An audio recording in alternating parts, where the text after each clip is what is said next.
నీది ఏ కులము, ఏ మతము, ఏ పార్టీ అని అడగకుండా చిత్తశుద్ధితో పర్ఫెక్ట్ గా purest of the poor persons కే ఇవ్వాలని ఉన్నాం అధ్యక్ష. ఒక్క రూపాయి కరప్షన్ లేకుండా ఏ పేదవాడికైతే న్యాయం చేయాలని ఈ ప్రజా ప్రభుత్వం, ఇందిరమ్మ ప్రభుత్వంలో పేదవాడికి ఆత్మ గౌరవానికి చిహ్నంగా ఇల్లిచ్చే కార్యక్రమాన్ని చేపట్టాము అధ్యక్ష. ఈ మార్చి నాటికి రాష్ట్ర వ్యాప్తంగా 1,00,000 ఇళ్లు కంప్లీట్ కాబోతున్నాయి అధ్యక్ష. జూన్, జూలై నాటికి ఏవైతే మొదట విడత ఇచ్చిన సుమారు 3 లక్షల పైచిలకి ఇళ్లున్నాయో వాటిలో మెజారిటీ హౌజెస్ కంప్లీట్ కాబోతున్నాయి అధ్యక్ష. ఇందిరమ్మ ఇళ్ల విషయంలో కూడా ఈ ప్రభుత్వానికి చిత్తశుద్ధి ఉంది. పార్షియాలిటీ అసలుకి ఉండదు. ప్రతి పేదవాడికి ఇవ్వాలన్నదే తాపత్రయం. రాష్ట్ర ఆర్థిక పరిస్థితి సహకరించకపోయినా ఈ ప్రభుత్వానికి టాప్ ప్రయారిటీగా తీసుకొని వీటిని చేపట్టడం జరుగుద్ది. 99 డేస్ ప్రోగ్రామ్ లో రాష్ట్రంలో వివిధ స్థాయిల్లో ఉన్న 2 BHKలు అన్నిటికీ అర్హులైన పేదవాళ్లకి, ఇళ్ల స్థలాలు లేని పేదవాళ్లకి ఈ 2 BHKలు ఇవ్వటం జరుగుద్ది అధ్యక్ష. ఏవైతే 2 BHKలో ఎంతో కొంత కన్స్ట్రక్షన్ చేసి వివిధ స్థాయిల్లో ఆగి ఉన్న పనులన్నిటినీ కంప్లీట్ చేయటం జరుగుద్ది. దాని బెనిఫిషరీని ఇల్లు కంప్లీట్ అయిన తర్వాత కాకుండా ఏ స్థాయిలో ఉన్న ఇల్లు అయినా కూడా బెనిఫిషరీని ముందు ఫైనల్ చేసి ఆ బ్యాలెన్స్ కాంట్రాక్టర్ ముందుకు వస్తే కాంట్రాక్టర్ తో కట్టిస్తాం అధ్యక్ష.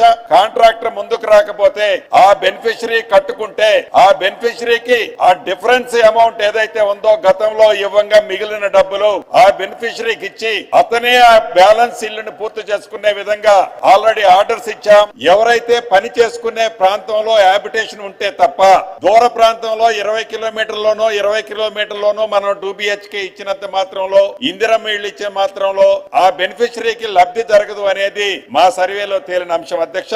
దాన్ని దృష్టిలో పెట్టుకుని భవిష్యత్తులో అర్బన్ ప్రాంతంలో తను నివసించే ప్రాంతంలో 1-2 కిలోమీటర్స్ రేడియస్ లోనే ఇల్లు ఏర్పరచడానికి ఉన్న అవకాశాలు ఏంటో క్షుణ్ణంగా పరిశీలిస్తున్నాం అధ్యక్ష. తప్పకుండా ఆ దిశలో అర్బన్ ప్రాంతాల్లో కూడా ఇల్లు నిర్మించడం ఈ రాబోయే ఫైనాన్షియల్ ఇయర్ లో దాన్ని కూడా టేక్ ఓవర్ చేస్తున్నామని గౌరవ సభ్యులకు తమ ద్వారా తెలియజేస్తున్నాను అధ్యక్ష.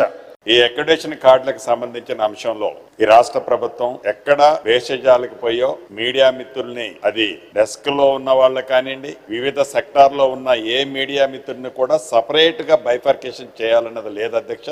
అందరికీ ఏదైతే అక్రిడేషన్ కార్డులు ఇచ్చేది ఏదైతే ఉందో జెన్యూన్ గా అందరికీ ఇవ్వాలన్నది గౌరవ పెద్దల సూచనలతో ఒక కమిటీని ఆల్రెడీ వేశాం. ఈ ప్రభుత్వం వేషజాలకు పోయి వాళ్ళని ఇబ్బంది పెట్టేది ఉండదు అధ్యక్ష. న్యాయస్థానాల పరిధిలో ఇబ్బంది లేకుండా ఉండే విధంగా అర్హులైన వాళ్ళందరికీ కూడా ఇది ఇళ్ల స్థలం ఇచ్చే కార్యక్రమాన్ని కూడా పరిశీలిస్తుంది. డిజిటల్ మీడియాకు సంబంధించింది ఒక షేప్ కు వచ్చింది అధ్యక్ష. పాలసీ మీద రాబోయే కొద్ది రోజులనగానే 1-2 మంత్స్ లోపు ఈ డిజిటల్ మీడియాకు సంబంధించిన పాలసీని కూడా ఈ రాష్ట్ర ప్రభుత్వం ఫైనల్ చేయడానికి సిద్ధంగా ఉంది అధ్యక్ష. అదే రకంగా మీడియా మిత్రులకు రక్షణ కల్పించే దాంట్లో కూడా ఈ ప్రభుత్వం ఎప్పుడూ కూడా వెనకడుగేయదు.